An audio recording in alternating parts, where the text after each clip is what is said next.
Joined here tonight with head women's basketball coach Danielle Santos Atkinson. Coach, give us your thoughts following the game against Hampton. Yeah, tough one for our team.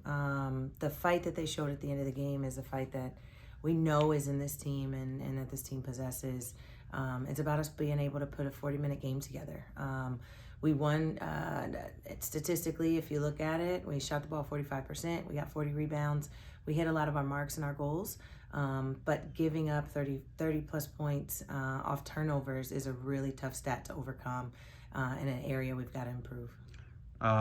You said a significant number of turnovers for Hofstra. Was it more of Hampton's defense, like how their defense played, or was it more unforced errors on Hofstra's end? Yeah, I think it was both. When you have when you're giving up that many points, it's definitely both. We've got to be able to play with the rhythm and the flow that we know we can play with.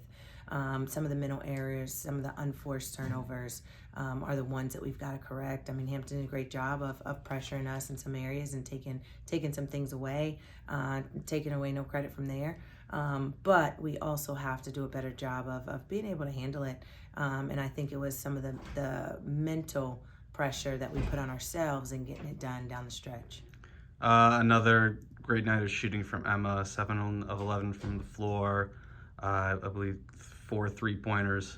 Just talk about her performance out there, especially in the fourth quarter. Yeah, she's always going to pull the best defenders.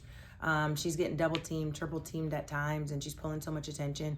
But she always does a great job of being able to create space to get that shot off, to move around and keep herself occupied, so that she's able to become available as the ball moves. Her teammates do a great job of finding her to get those open shots, and so we've got to continue that. She's been so consistent for us, and we've got to continue to go there and rely on her, and then as everyone else around her steps up. Combined 48 fouls called against both teams. Both teams went to the line about 50 times combined. Did that have an impact on the rhythm of the game and kind of getting set in your offense? Yeah, definitely. It did.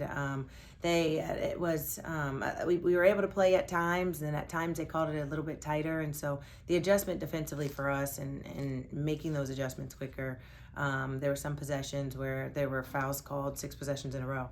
And so being able to adjust to the refs, regardless of how we feel about it, quicker, and making that adjustment quicker to keep them off the free throw line would have helped us there down the stretch for sure. And then offensively, same way, when you're getting into a rhythm and you're getting into a flow and so many fouls are called, it's tough. But it's something you got to be able to play through. Every game's going to be different, and you got to be able to adjust. Big night off the bench for Jemiah Bryant. 9 rebounds, 7 points in 25 minutes of action. What led to her seeing such significant minutes, and what should we expect to see from her going forward? Yeah, I mean, she's been practicing very, very well. She's continued to keep her energy. She's continued to stay positive. She continued to stay in it. She's been a great motivator on the bench in games where she wasn't able to see time on the floor. And so all of those things contributed to the confidence and putting her in the game when we got into that early foul trouble. And then when given that opportunity, I thought she took great advantage of it. Her size and her athleticism helped us on the defensive end of the floor when we needed to pressure. And again, the rebounds that she was able to come up with on both ends also helped us in looking to make that comeback down the stretch. Back at the MAC for two home games this week, starting off with Stony Brook on Friday. They're top of the league. What does the team need to do to come out on top over the Seawolves? Yeah, we've got to continue to look to play with that mental toughness and that physical toughness, and looking to make sure we take care of the ball. We've got to make sure that we're in a rhythm and a flow offensively that attributes to some production defensively. We've got to get back to and continue to do the things that we're doing defensively and forcing tough shots on these teams. We've got to limit paint touches from them and their paint points that they're able to get throughout a game. And then, again, continuing to just put a complete 40-minute game together. Thanks, Coach. Thank you.